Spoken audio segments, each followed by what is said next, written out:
రవితేజ తెరపై కనిపిస్తే చాలు ఎంటర్టైన్మెంట్ రెక్కలు కట్టుకొని వచ్చి మన ముందు వాళ్తుంది. ఆ రెక్కలు పట్టుకొని రవితేజ పంచే వినోదాల విందుకు హాజరు కాకుండా ఉండలేం. ఎంచక్క నవ్వులు పూయిస్తూ రేసు గుర్రమల్లే జనం మదిలోకి చొచ్చుకుపోతుంటారు రవితేజ. అదే మాస్ మహారాజా తీరు. మాస్ మహారాజాగా జనం మదిలో నిలిచిన రవితేజ ప్రస్తుతం టాలీవుడ్ స్టార్ హీరోస్లో తనకంటూ ఓ ప్రత్యేకత చాటుకుంటూ సాగుతున్నారు. క్రాక్తో కలెక్షన్ల వర్షం చూసిన మాస్ మహారాజా ఆపై ధమాకాతో బాక్సాఫీస్ను దడదడలాడించారు. వాల్తేరు వీరయ్యలో తాను అన్నగా అభిమానించే మెగాస్టార్ చిరంజీవితో కలిసి రవితేజ పంచిన వినోదం అభిమానులకు కితకితలు పెట్టింది. వాల్తేరు వీరయ్య తరువాత మళ్లీ రవితేజకు మరో హిట్ ఖాతాలో పడలేదు. అందుకని మాస్ మహారాజా ఫ్యాన్స్ రాబోయే రవితేజ కొత్త సినిమా ఈగల్ కోసం ఆసక్తిగా చూస్తున్నారు. సంక్రాంతి రేసులో పందెం కోడిగా దూకవలసిన ఈగల్ ఫిబ్రవరి 9ని ఎంచుకుంది. ఈసారి తన రెక్కల చప్పుడుతో బాక్సాఫీస్ వద్ద దుమారం రేపే ప్రయత్నంలో ఈగల్ రానుంది. అంతకుముందు 2021 పొంగల్ బరిలో క్రాక్తో బంపర్ హిట్ పట్టేశారు రవితేజ. తరువాత మళ్లీ ధమాకాతో దడిబిడి దమ్మాట ఆడించారు రవితేజ. డ్యూయల్ రోల్ కాకుండానే 2 పాత్రల్లో కనిపించినట్టుగా నటించి గమ్మత్తు చేశారు మాస్ మహారాజా. ఆ గమ్మత్తుతోనే జనాన్ని చిత్తు చేసేశారు. మరో హిట్టును తన ఖాతాలో జమ చేసుకున్నారు రవితేజ. కథ నచ్చితే చాలు ఇట్టే కనెక్ట్ అయిపోయి ఎలాంటి పాత్రలోనైనా ప్రవేశించేస్తారు రవితేజ.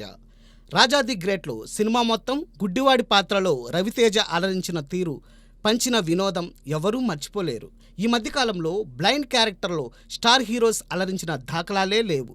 రవితేజ ఆ ఫీట్ సునాయాసంగా చేసేసి జనం మదిలో మరింతగా చొచ్చుకుపోయారు. రవితేజ నవ్వులోనే ఓ వెటకారం ఉంటుంది. అదే జనాన్ని కట్టిపడేస్తుందని చెప్పక తప్పదు. ఆ నవ్వుతోనే తనదైన బాణీ పలికిస్తూ సక్సెస్ రూట్లో సాగుతున్నారు మాస్ మహారాజా. కొంతమంది దర్శకులకు రవితేజ చిత్రాలే చిత్రసీమలో స్థానం కల్పించాయి.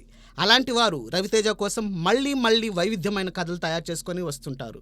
రవితేజ కూడా వారికి మరో ఛాన్స్ ఇస్తూ ఉంటారు. అలా తనకంటూ ఓ ప్రత్యేకతను సంపాదించుకున్నారు రవితేజ.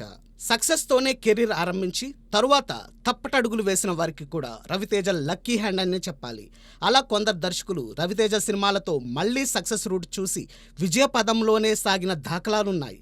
సదరు చిత్రాలలో మాస్ మహారాజా చేసిన రచ్చ సైతం రంబోలా అనిపిస్తూ ఉంటుంది. కృషితో నాస్తి దుర్భిక్షమైన నానుడిని నిజం చేసిన హీరోల్లో రవితేజకు స్థానం ఉంటుంది. ఇంతింతై వటుడింతై అన్న చందాన చిత్రసీమలో స్టార్ హీరో అయిపోయారు రవితేజ. ఆ వైనాన్ని గుర్తు చేసుకుంటే చాలు మనసు పులకించిపోవాల్సిందే. రవితేజ చిన్నప్పుడే సినిమాలకు ఆకర్షితుడయ్యారు. షోలో సినిమా పలుమార్లు చూసి అందులో అమితాబ్ బచ్చన్లా తాను ఫైట్ చేయాలని తపించారు. గబ్బర్ సింగ్లా డైలాగ్స్ చెప్పాలని ఆశించారు. 20 ఏళ్లు రాగానే చదువుకు స్వస్తి పలికి చన్నపట్టణం చేరారు. ఆరంభంలో బిట్ రోల్స్లో కనిపించారు. కొన్ని సినిమాలకు అసిస్టెంట్ డైరెక్టర్గాను పనిచేశారు. కృష్ణవంశీ సింధూరంలో గుర్తింపు ఉన్న పాత్రలో అలరించారు రవితేజ. ప్రముఖ దర్శకుడు శ్రీనువైట్ల తొలి సినిమా నీకోసంతో రవితేజ మొదటిసారి హీరోగా మారారు. ఆ సినిమా పలు బాలారిష్టాలు దాటుకుని చివరకు వెండితెరపై వెలిగింది. జనం మదిని గెలిచింది. ఆ చిత్రంతోనే రవితేజలో హీరో మెటీరియలే కాదు స్టార్ సర్కు కూడా ఉందని సినీ జనం గ్రహించారు. నీకోసం సినిమా తరువాత కూడా అనేక చిత్రాలలో రవితేజ కీ రోల్స్లో కనిపించారు. పూరి జగన్నాథ్, ఇట్లు శ్రావణి సుబ్రహ్మణ్యంలో నటించాక ఓ హిట్ తన కిట్లో వేసుకున్నారు రవితేజ. అదయ్యాక ఎన్నో రోజుల తరువాత సీనియర్ డైరెక్టర్ వంశీ అవును వాళ్ళిద్దరూ ఇష్టపడ్డారు తెరకెక్కించారు. అందులోనూ రవితేజ తనదైన అభినయంతో ఆకట్టుకున్నారు. ఈ సినిమా మరో విజయాన్ని రవితేజకు అందించింది. అవును వాళ్ళిద్దరూ ఇష్టపడ్డారు సక్సెస్ చూసిన వెంటనే రవితేజకు పూరి జగన్నాథ్ ఇడియట్ రూపంలో ఓ సూపర్ హిట్ను అందించారు. ఈ బంపర్ హిట్ తరువాత రవితేజ స్టార్ హీరోల జాబితాలో చోటు సంపాదించేశారు. ఇడియట్ యువతను విశేషంగా ఆకట్టుకుంది. యూత్లో రవితేజకు ఓ స్పెషల్ క్రేజ్ కూడా ఏర్పడింది. రవితేజ పూరి జగన్నాథ్ కాంబినేషన్ విజయ యాత్రలు చూసింది. జనానికి వినోదాన్ని పంచింది. ఇడియట్ తరువాత వీరి కాంబోలో వచ్చిన అమ్మా నాన్న ఓ తమిళమ్మాయి కూడా ప్రేక్షకులను ఇట్టే కట్టిపడేసింది. దాంతో రవితేజ రేంజ్ కూడా మరింతగా పెరిగింది. కామెడీతో కబడ్డీ ఆడటంలో తనకు తానే సాటి అనిపించుకున్నారు రవితేజ. మాస్ మహారాజా నటించిన ఏ సినిమాలోనైనా కామెడీ సీన్స్లో ఆయన టైమింగ్ చూస్తే అదరహో అనిపిస్తుంది. నాలుక మడత పెట్టి కొడితే థియేటర్లలో జనానికి కితకితలు పెట్టినట్టయ్యేది. అది రవితేజ హాస్యాభినయంలోని పవర్. రవితేజను పూరి జగన్నాథ్ స్టార్ హీరోగా నిలబెట్టారు. ఇక రాజమౌళి తన విక్రమార్కుడితో రవితేజలోని నటునికి మరిన్ని మార్కులు సంపాదించి పెట్టారు. విక్రమార్కుడు ఘన విజయంతో రవితేజ ఎంతో ఎదిగిపోయారు. తరువాత అనేక వైవిధ్యమైన పాత్రలోకి ఒదిగిపోయారు. జయాపజయాలకు అతీతంగా రవితేజ జర్నీ సాగుతుంది. ఎప్పటికప్పుడు వైవిధ్యంతోనే తకదిమితాయి అంటూ పయనిస్తున్నారు మాస్ మహారాజా. అంతేకాదు ప్రతిభ ఎక్కడ ఉన్నా అవకాశాలు కల్పిస్తున్నారు.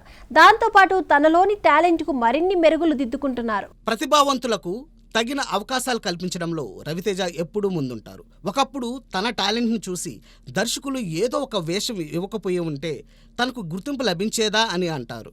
బాలకృష్ణతో వరుస విజయాలు చూసి అదరహో అంటూ సాగుతున్న డైరెక్టర్ బోయపాటి శ్రీను తొలి చిత్రం భద్రాలో రవితేజనే కథానాయకుడు.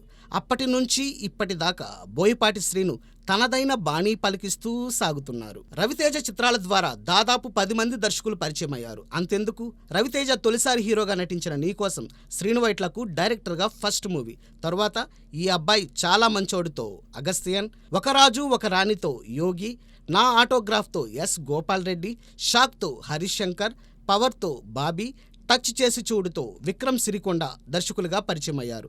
ఇక డాన్సీన్తో గోపీచంద్ మలినేనికి అవకాశం కల్పించింది రవితేజనే. తరువాత రవితేజతో గోపీచంద్ బలుపు, క్రాక్తోనూ సక్సెస్ చూశారు. రవితేజ చిత్రాలతో పరిచయమైన వారికే కాదు, సక్సెస్ కోసం ఎదురు చూస్తున్న దర్శకులకు రవితేజ సినిమాలు కలిసి వచ్చాయి. అలాంటి వారిలో సురేందర్ రెడ్డి, పరశురాం వంటి వారు ఉన్నారు. రవితేజ సినిమాలతోనే వారు మళ్లీ సక్సెస్ ట్రాక్ పైకి రావడం విశేషం. అనేక చిత్రాలలో వినోదం పంచిన రవితేజ తన అభినయంతోనూ కొన్ని సినిమాల్లో ఆకట్టుకున్నారు. రవితేజకు అచ్చి వచ్చిన దర్శకుడు పూరి జగన్నాథ్ తెరకెక్కించిన నేనింతే ద్వారా రవితేజ ఉత్తమ నటునిగా నందిని అందుకున్నారు. ఎంతో మంది కలల బేహారులు సినిమాల్లో ఛాన్సుల కోసం పట్టు వదలని విక్రమార్కుల్లా సాగుతూ ఉంటారు. అలాంటి వారికి ప్రతినిధి లాంటి పాత్రలో రవితేజ భలేగా అలరించారు. రవితేజలో నటుడు మాత్రమే కాదు, గాయకుడు దాగున్నాడని ముందుగా కనిపెట్టింది సంగీత దర్శకుడు తమన్. బలుపు, పవర్, డిస్కో రాజా చిత్రాలలో రవితేజ తమన్ బాణీల్లో గలం విప్పి గాయకునిగాను గమ్మత్తు చేశారు. ఆ గమ్మత్తు సైతం జనాన్ని చిత్తు చేసింది. రవితేజ రాజా ది గ్రేట్లోనూ గాయకునిగా తన ప్రతిభను చాటుకున్నారు. ఈ చిత్రానికి సాయి కార్తిక్ స్వరకల్పన చేశారు. ఇందులో టైటిల్ సాంగ్లో రవితేజ గాత్రం భలేగా సాగి గిలిగింతలు పెట్టింది. ఇలా తన ప్రతి చిత్రంలో ఏదో ఒక వైవిధ్యం చాటుతున్న రవితేజ ప్రస్తుతం 2 చిత్రాలతో మురిపించే ప్రయత్నం చేస్తున్నారు. వీటిలో ముందుగా ఈగల్ జనాన్ని ఫిబ్రవరి 9న పలకరించనుంది. ఆపై మిస్టర్ బచ్చన్ గాను కనిపించబోతున్నారు రవితేజ. ఈ సినిమాలతో రవితేజ ఏ తీరును అలరిస్తారో చూడాలి. ఆయన అభిమానులు ఆశిస్తున్న సక్సెస్ ను ఈ చిత్రాల్లో ఏది అందిస్తుందో చూద్దాం. రాబోయే రోజుల్లోనూ మాస్ మహారాజా తనదైన బాణీ పలికిస్తూ అలరిస్తారని ఆయన అభిమానుల అభిలాష. రవితేజ ఫ్యాన్స్ ను మురిపిస్తూ మరెన్నో పుట్టినరోజులు ఆనందంగా జరుపుకుంటారని ఆశిద్దాం. I wish you a very happy birthday Raviteja.